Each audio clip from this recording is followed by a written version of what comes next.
Hey guys, welcome to the year classes. Hello students, इस class में हम कक्षा 10वीं की तीसरा अध्याय दो स्वरों वाले रैखिक समीकरण की प्रश्नावली 3.5 कराएंगे।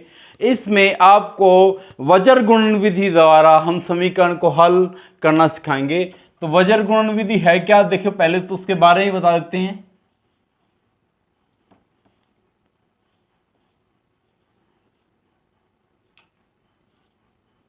गुणन विधि,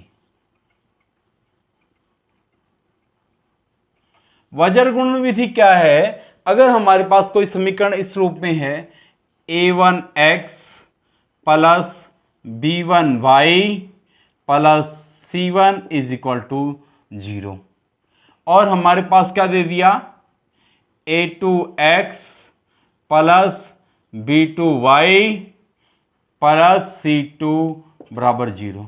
तो हमारे पास वज्र गुणन विधि है, उसमें जो एक तरीका होता है हम क्या से लिखते हैं b1 b2 लिखते हैं। एक बार देखो, पहले x लिखा, यहाँ पे लिखेंगे b1 b2, फिर c1 c2, फिर लिखेंगे यहाँ पे y लिख देंगे, ठीक है। फिर लिखेंगे a1 a2, फिर b1, फिर यहाँ पे लिख देंगे एक c1, सॉरी ए के बाद फिर से आएगा b1 b2। अब हमारे पास सबसे पहले हमने x के बटे में क्या करना पड़ेगा, इन दोनों की गुणा, इन दोनों की गुणा क्या b1 c2 माइनस b2 इसकी गुणा इसके साथ, घटा में इसकी गुणा इसके साथ b2 c1, फिर बराबर y के बटे में क्या आएगा, इसकी गुणा इसके साथ, यानी कि a2 की गुणा c1 के साथ, माइनस फिर a1 की गुणा c2 के साथ, a1 की गुणा c2 के साथ, बराबर इसका एक ऊपर एक लिखा ना, एक बटे में, अब इसकी गुणा इसके साथ a1 b2, घटा में इसकी गुणा इससे a2 b1। तो हमारे पास यहां से एक बार इन दोनों को बराबर लेके x का मान निकाल लेंगे, एक बार इन दोनों को बराबर x का मान निकाल लेंगे। और कुछ बातें और बताता हूं, अगर हमारे पास ऐसे समीकरण दे रखे हों, उनमें अगर b1 बटे b2 बराबर नहीं हो, सॉरी b1 नहीं, a1 बटे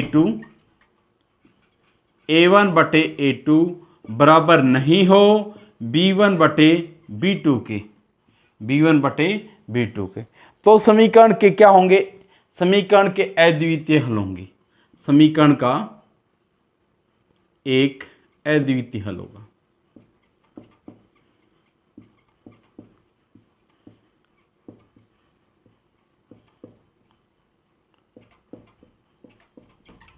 अगर हमारे पास a1 बटा a2 बराबर आ जाए b1 बटा b2 के, फिर हम देखेंगे ये बराबर कहीं c1 बटा c2 के तो नहीं है, तो रेखाएं क्या हो जाएंगी, संपाती, और संपाती रेखाओं में क्या हो जाते हैं, अनेक हल हो जाएंगे। क्या हो जाएंगे, अनेक हल, अपरिमित रूप से अनेक हल, ठीक है। अगर हमारे पास a1 बटा a2 b1 बटा b2 बराबर नहीं आए c1 बटा c2 की, तो इस समीकरण का कोई हल नहीं होगा।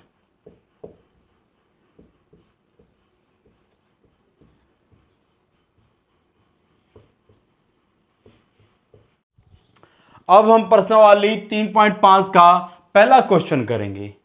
पहले क्वेश्चन में क्या दे रखा है, निम्न रैखिक समीकरणों के युग्म में से किसका एक अद्वितीय हल है, किसका अद्वितीय हल है, किसका कोई हल नहीं है, या किसके अपरिमित रूप से अनेक हल हैं। अद्वितीय हल की स्थिति में उसे वज्र गुणन विधि से ज्ञात करना है, ठीक है।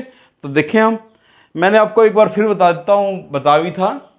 अगर हमारे पास कौन सी a1 बटा a2 बराबर नहीं है b1 बटा b2 के, तो हमारे पास क्या हो जाएगा, समीकरण का एक अद्वितीय हल होगा। दो जो समीकरण दे रखे उनका क्या होगा, एक अद्वितीय हल होगा।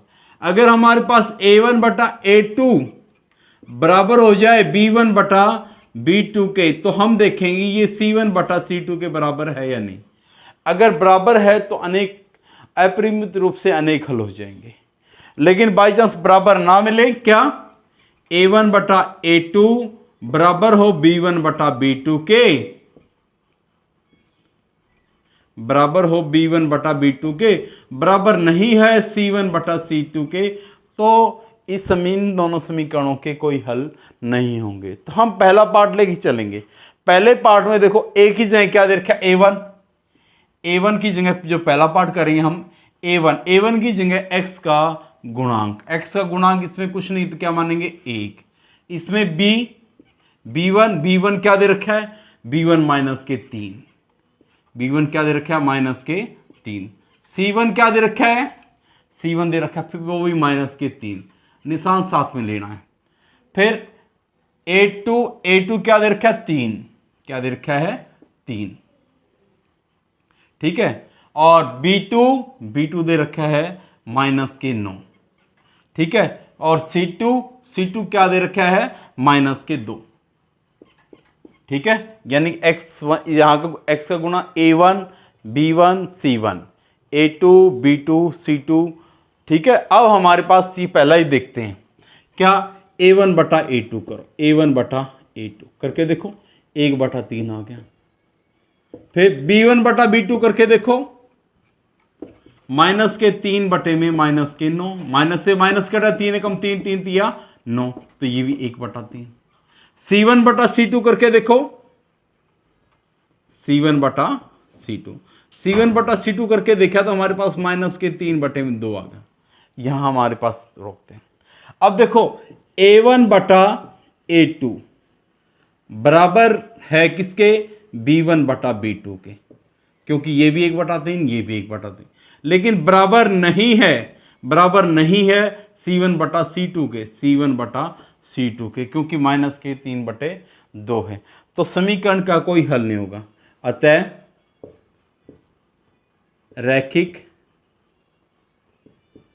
रैखिक समीकरण के कोई हल नहीं होंगे, समीकरण के कोई हल नहीं होगा या का कोई हल नहीं होगा।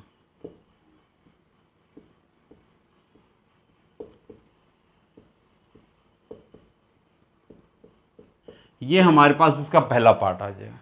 अब हमने करना है इसका दूसरा पार्ट कैसे करेंगे, देखो वैसे ही लिखी रहने दे सब कुछ, यहां से भी साफ कर लेते हैं क्योंकि काम ही आना है। a1 हटाओ, b1 हटाओ, ये सारे हटाओ। अब इनकी जगह हमारे नए वो आएंगे, क्या है दूसरा लेना हमने। दूसरा क्या लेना है, 2a1 की जगह कितना आया 2, फिर b1 की जगह कितना आया 1, c1 की जगह कितना आया 5,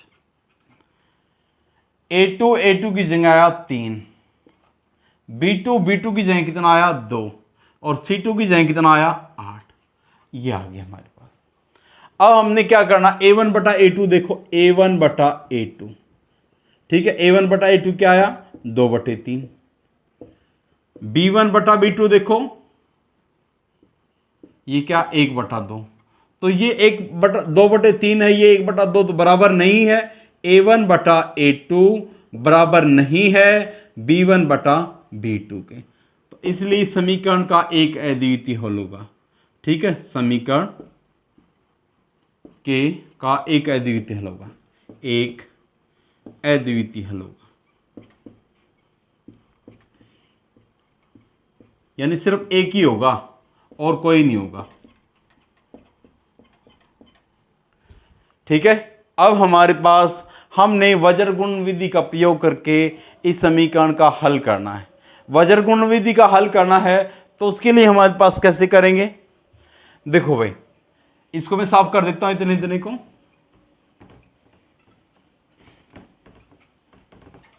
सबसे पहले हमने क्या लिखना है x, फिर लिखना है y, और फिर क्या लिखना, अगर हमारे पास लास्ट में बराबर के बाद 0 बची हो ना तो हमने लिखना 1।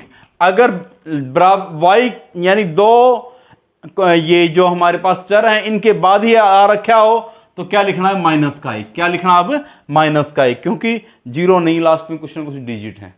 तो हमारे पास क्या लिखेंगे, सबसे पहले b1 b2 यानी कि b1 की जगह है 1 2, c1 c2 5 8, ठीक है, d1 d2 सॉरी फिर a1 a2 2 3 2 3, फिर b1 b2 दोबारा से 1 2 1 और 2, ठीक है। अब हमारे पास क्या करना, x बटे में इसकी गुणा इससे 8 1 8, माइनस में इसकी गुणा इससे 5 दूनी 10 बराबर y बटे में इसकी गुणा इससे 5 दिए 15, माइनस में इसकी गुणा इससे 8 दूनी 16 बराबर माइनस का 1 बटे में इसकी गुणा इससे 2 दूनी 4, और इसकी गुणा इससे माइनस में माइनस के क्या 3 एकम 3। अब देखो x बटे में 8 में इससे 10 गए तो क्या आ जाएंगे, x बटे में -2, y बटे में 15 में 16 गया माइनस का 1, माइनस के 1 बटे में 4 में 4 गया तो हमारे पास क्या, माइनस का 1 बटे में 1 यानी कि 1 बटे में 1 तो 1 ही आएगा। अब एक बार इन दोनों को ले बराबर, क्या यहां से क्या आएगा, अतः x बट्टे माइनस के 2 बराबर किसका आएगा, माइनस का 1। तो यहां से क्या आ जाएगा, x बराबर माइनस के 2 इस साइड भाग में, उस साइड जाके गुणा में, चलो नीचे लिख देता हूं इसको, x बराबर माइनस का 1 गुणा में माइनस के 2, माइनस माइनस की गुणा प्लस तो 2 आ गया, x का मान क्या आ गया 2। अब y का मान निकालें, y का ये ले लें, y बटे में माइनस का 1 बराबर किसका आ गया, -1। इसकी गुणा इससे करेंगे तो y बराबर माइनस का 1 गुणा में माइनस का 1, माइनस माइनस की गुणा प्लस 1 1, तो y का x का मान 2 आ गया और y का कितना आ गया 1, अतः x बराबर क्या आया 2 और y बराबर क्या आ गया 1, ठीक है। ये समीकरण का हल हो जाएगा। Hey guys, thanks for watching. Please like, share and subscribe the channel.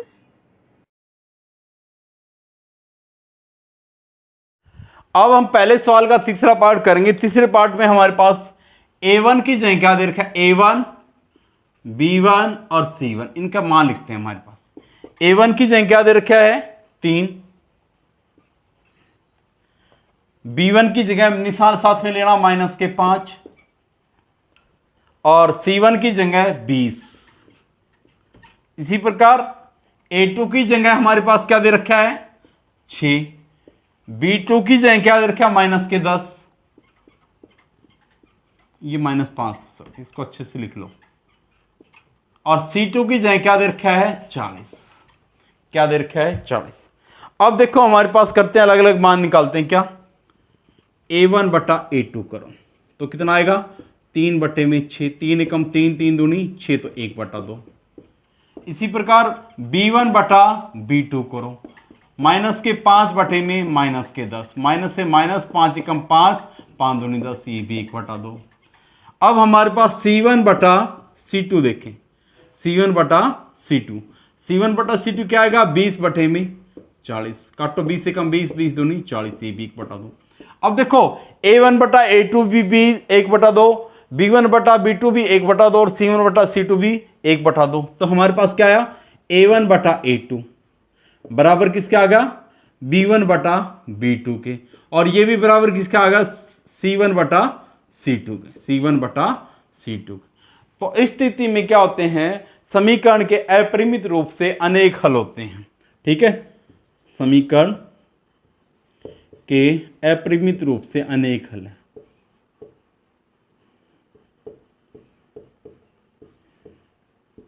यानी बहुत सारे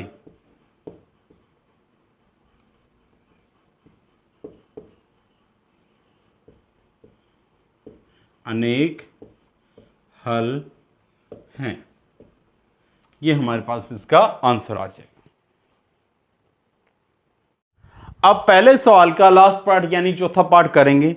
इसमें देखो A1, B1 और C1, A2, B2 और C2 ये हैं क्या वास्तव में? देखें इसमें तो क्या है, ये बराबर है 1, ये बराबर क्या है -3, ये बराबर क्या है -7, और ये किसके बराबर है 3 के, ये बराबर किसके है -3, और ये बराबर किसके है -15।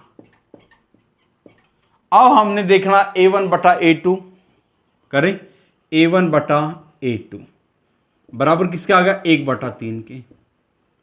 अब आगे B1 बटा B2 देखें, -3 बटे में -3, -3 से -3 कट जाए तो क्या आ जाएगा 1।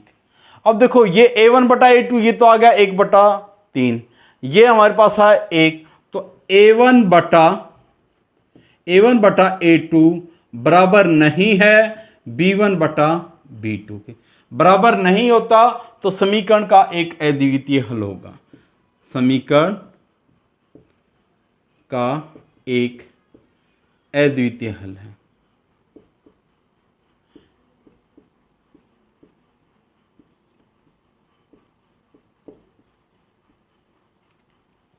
अद्वितीय हल है तो इसको हम वज्रगुण गुण विधि द्वारा हल करेंगे। इसको वज्रगुण विधि के द्वारा हल करने के लिए सबसे पहले हम क्या करेंगे, इसको साफ कर लेते हैं थोड़ी जगह, क्योंकि हमें इसकी जरूरत पड़ेगी।